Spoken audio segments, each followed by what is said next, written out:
નમસ્કાર દોસ્તો, સ્વાગત છે આપ સર્વનું તમારી પોતાની YouTube channel ocean coaching classes પર। મિત્રો, ધોરણ 8ની જે સ્વાધ્યાય પોથી છે તેનો ભાગ 4 આવી ચૂક્યો છે અને સ્વાધ્યાય પોથીના ભાગ 4ની અંદર આપણને જે હિન્દી વિષયનો પાઠ નંબર 9 આપેલો છે મમતા, તેનું સચોટ અને સંપૂર્ણ સોલ્યુશન આપણે આ વિડીયોની અંદર જોવાના છે। મિત્રો, આપણી આ ચેનલ ઉપર ધોરણ 8ની જે સ્વાધ્યાય પોથીનો ભાગ 4 છે તેની અંદર આપવામાં આવેલા દરેક પાઠના સચોટ અને સંપૂર્ણ સોલ્યુશનના વિડીયો અને પીડીએફ આપણી ચેનલ ઉપર મુકાઈ ચૂક્યા છે। તો જરૂરથી આ વિડીયો અને પીડીએફનો અભ્યાસ કરી લેજો તમારી પરીક્ષાની તૈયારી માટે અને સ્વાધ્યાય પોથીના સોલ્યુશન માટે દોસ્તો તમને ખૂબ જ ઉપયોગી થશે। મિત્રો, આ વિડીયો તમને પસંદ આવે તો લાઇક કરવાનું, સરસ મજાની કોમેન્ટ આપવાનું અને આપણી આ ચેનલને સબસ્ક્રાઇબ કરવાનું ભૂલશો નહીં।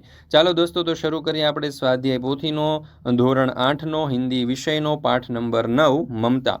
મિત્રો, ગુજરાતની એક માત્ર એવી યુટ્યુબ ચેનલ છે આપણી કે જ્યાં તમને સ્વાધ્યાય પોથીના જે સોલ્યુશન છે એકદમ કલરફુલ ફોન્ટની અંદર છાપેલા અક્ષરોની અંદર તમને લખવાનું મન થાય ને એવા આપણે ટાઈપ કરીને મૂકેલા છે, જે તમને બીજી કોઈ પણ ચેનલ ઉપર જોવા નહીં મળે। તો જરૂરથી એક સરસ મજાની કોમેન્ટ આપી દેજો, ઓસીસી ઇઝ ધ બેસ્ટ, જેથી કરીને અમને પણ થોડું મોટિવેશન મળે, પ્રોત્સાહન મળે અને આના કરતાં પણ વધારે બેસ્ટ અને શ્રેષ્ઠ સોલ્યુશન જે છે તમારા માટે લાવતા રહીએ। તો એક લાઇક આપવાનું અને કોમેન્ટ આપવાનું મિત્રો ભૂલશો નહીં, જરૂરથી આપી દેજો।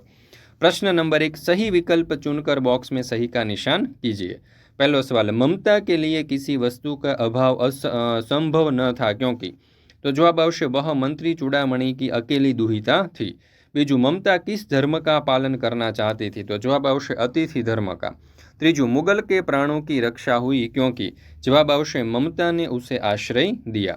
चौथू, चीर विश्राम गृह में जाना मुहावरे का अर्थ है। जवाब आवश्य मृत्यु होना। पांचमू, शब्दार्थ की गलत जोड़ पहचानिए। तो यहाँ जवाब आवश्य विभूति अने अनुभूति। त्यार पछी छे छठो सवाल, शिकारियों के भय से मृगों के छिपने का वन शब्द समूह के लिए कौन सा शब्द प्रयुक्त हुआ है। तो जवाब आवश्य मृगदाव। सातमू, ममता को अपनी झोपड़ी टूट जाने की परवाह नहीं थी क्योंकि। जवाब आवश्य वह चीर विश्राम गृह में जा रही थी। त्यार पछी आठमो सवाल, पिता द्वारा ली गई रिश्वत को ममता ने क्या कहा। तो जवाब आवश्य अनर्थ। नवमू, ममता के आश्रय मांगने वाला मुगल कौन था। तो यहाँ जवाब आवश्य हुमायूं। मित्रों, आगळ वधीए एना पहेला तमारा माटे खास महत्वनी सूचना के धोरण 3 થી 10ની नवी स्व अध्ययन पोथी 2025-26 આવી ચૂકી છે। તમામ વિષયના કલરફુલ સોલ્યુશનની પીડીએફ આપણી એપ્લિકેશન ઉપર ઉપલબ્ધ છે દોસ્તો। વોટ્સઅપ પર પીડીએફ મેળવવા માટેનો નંબર છે 7046222254। તો અત્યારે જ તમે વોટ્સઅપ પર પણ પીડીએફ મંગાવી શકો છો। તો જરૂરથી દરેક વાલીઓ, વિદ્યાર્થીઓ અને શિક્ષક મિત્રોએ આ 3 થી 10ની જે સ્વાધ્યાય પોથીઓ છે તેના સોલ્યુશનની પીડીએફ મંગાવી લેવી, અથવા તો આપણી એપ્લિકેશન છે ઓશન કોચિંગ ક્લાસીસ, એપ્લિકેશન ઉપર પણ આ સ્વાધ્યાય પોથીના સોલ્યુશનની પીડીએફો મુકાઈ ચૂકી છે। ત્યાર પછી છે પ્રશ્ન नंबर 2, प्रश्नों के उत्तर लिखिए। एमा पहलो सवाल, उत्कोच के बारे में ममता और उसके पिता की सोच में क्या अंतर था। जवाब, ममता की दृष्टि में पिता द्वारा लिया गया उत्कोच एक ब्राह्मण के लिए अनर्थ था। इसके विपरीत पिता उसे पुत्र के आपत्ति के समय उपयोगी मानते थे। बीजो सवाल, पथिक को आश्रय देने में ममता की जगह आप होते तो क्या करते। जवाब, मैं उस पथिक को अपने घर में सहानुभूति और प्रेम से आश्रय देता। पहले उसके आराम और भोजन की व्यवस्था करता, मैं उससे उसका दुख दर्द पूछता और यह विश्वास दिलाता कि वह सुरक्षित है। तीजो सवाल, मंत्री चूड़ामणि क्यों व्यथित थे। जवाब, मंत्री चूड़ामणि की स्नेह पालिता एकमात्र पुत्री ममता विधवा थी, जिसके लिए मंत्री जी कुछ भी नहीं कर पा रहे थे। इस चिंता के कारण वे व्यथित थे। चौथों, ममता ने पथिक को क्यों आश्रय दिया। जवाब, ममता विधर्मियों को दया का पात्र नहीं समझती थी, इसलिए आरंभ में उसे पथिक को आश्रय देने में हिचकिचाहट हुई, परंतु फिर उसने सोचा कि वह ब्राह्मणी है और उसका धर्म है अतिथि को देव मानना। उसे अपने अतिथि धर्म का पालन करना चाहिए। यह दया नहीं है, यह तो कर्तव्य है। यदि यह छल भी करेगा तो मेरा क्या बिगड़ने वाला है। सब भले ही अपना धर्म छोड़ दे, वह अपना धर्म क्यों छोड़े। कर्तव्य पालन की इसी भावना से प्रेरित होकर ममता ने पथिक को आश्रय दिया था। त्यार पछी छे पांचमो सवाल, चूड़ामणि ने ममता को मूर्ख क्यों कहा। उत्तर, चूड़ामणि ने बेटी ममता के भविष्य को सुरक्षित करने के लिए शेरशाह से उत्कोच में बड़ी स्वर्ण राशि ली थी। ममता की दृष्टि में म्लेच्छ से उत्कोच लेना अनीति और अधर्म था। उस स्वर्ण राशि में उसे अनर्थ ही अनर्थ दिखाई देता था। उसने पिता से अनुरोध किया कि वे उस स्वर्ण राशि को जल्दी से जल्द वापस कर दे। पुत्री की यह नादानी और अव्यवहारिकता देखकर चूड़ामणि ने उसे मूर्ख कहा। 7वां, अष्टकोण मंदिर के शिलालेख पर क्या लिखा गया? अष्टकोण मंदिर के शिलालेख पर ये वाक्य खुदे थे। 7 देशों के नरेश हुमायूं ने एक दिन यहाँ विश्राम किया था। उनके पुत्र अकबर ने उनकी स्मृति में यह विशाल गगनचुंबी मंदिर बनवाया था। ત્યાર પછી છે પ્રશ્ન નંબર 3, રૂપરેખા કે આધાર પર કહાની લેખન कीजिए।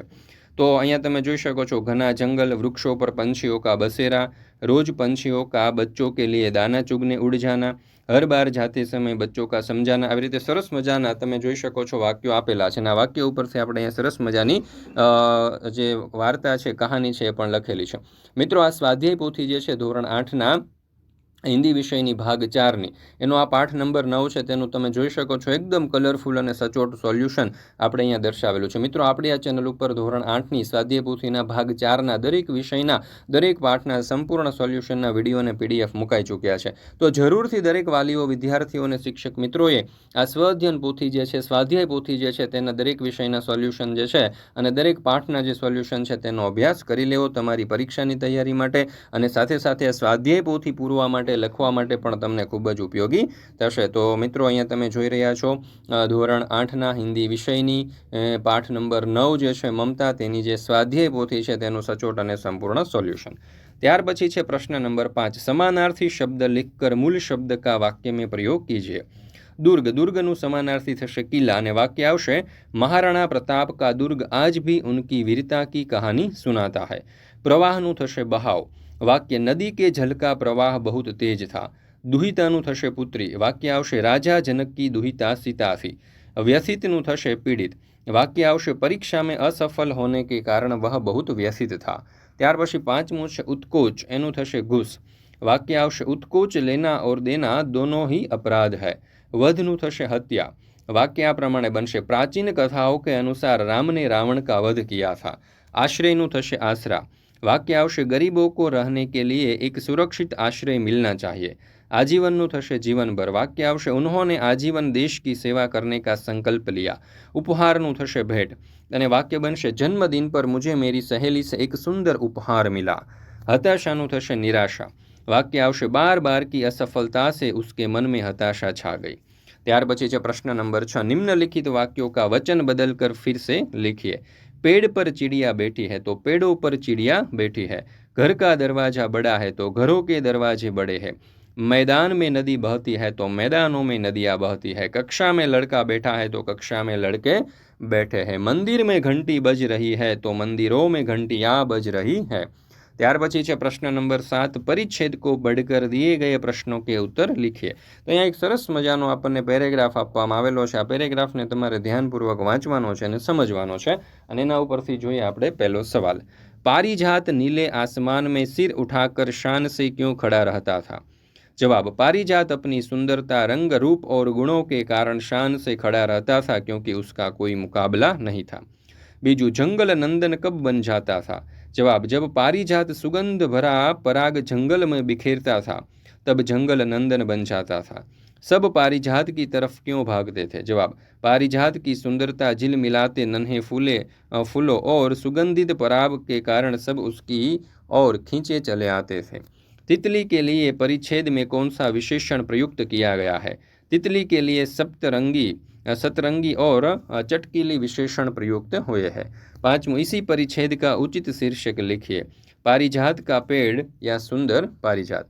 मित्रों, धोरण 3 થી 12ની કોઈ પણ પ્રકારના સોલ્યુશનની પીડીએફ અથવા તો પીપીટી તમારે જોઈતી હોય તો એ તમને મળી જવાની છે ઓશન કોચિંગ ક્લાસીસ પરથી। જેમ કે સ્વાધ્યાયન પોથીના સોલ્યુશન હોય, સમજૂતી પ્લસ સ્વાધ્યાય હોય, ગાલા સ્વાધ્યાય પોથી હોય, પ્રોજેક્ટ પ્રવૃત્તિ હોય, પ્રયોગ પોથી, ભૂગોળ પોથી, અંગ્રેજી ગ્રામર, યુનિટ ટેસ્ટ, આઈએમપી પ્રશ્નો, અસાઇનમેન્ટ કે કોઈ પણ પ્રકારના સોલ્યુશનની પીડીએફ હશે ધોરણ 3 થી 12ની તમે અહીંયાથી મેળવી શકશો। વોટ્સઅપ પર પણ પીડીએફ અને પીપીટી મેળવવા માટે તમે સંપર્ક કરી શકો છો 70 46 22 22 54 નંબર ઉપર, અથવા તો આપણે એપ્લિકેશનનું નામ છે ઓશન કોચિંગ ક્લાસીસ। આ એપ્લિકેશન ડાઉનલોડ કરી અહીંયાથી પણ તમે આ સોલ્યુશનની પીડીએફ મેળવી શકો છો।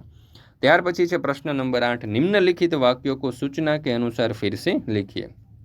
पहलो सवाल, सोनल गीत गा रही है, भविष्यकाल बनाइए। तो वाक्य आवशे सोनल गीत गाएगी।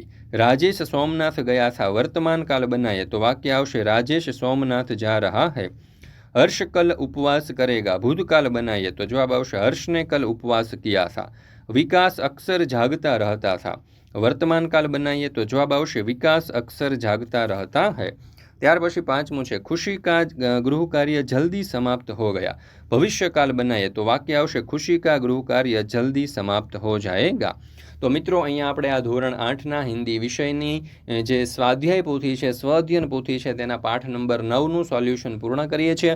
ફરી મળીશું મિત્રો આપણે ધોરણ 8ના હિન્દી વિષયની સ્વાધ્યાય પોથીના પાઠ નંબર 10ના સચોટ અને સંપૂર્ણ સોલ્યુશન સાથે। મિત્રો આ વિડીયો પસંદ આવ્યો હોય તો લાઇક કરવાનું, તમારા મિત્રો સાથે શેર કરવાનું, સરસ મજાની કોમેન્ટ આપવાનું અને આપણી આ ચેનલને સબસ્ક્રાઇબ કરવાનું ભૂલશો નહીં, કારણ કે તમારા એક લાઇકથી અને એક કોમેન્ટથી અમને ખૂબ જુસ્સો વધે છે, ઉત્સાહ વધે છે, ઉમંગ વધે છે અને એના કારણે અમે આવા જ નવા પ્રકારના સોલ્યુશન તમારા માટે બનાવતા રહીશું જે તમને ખૂબ જ ઉપયોગી થશે।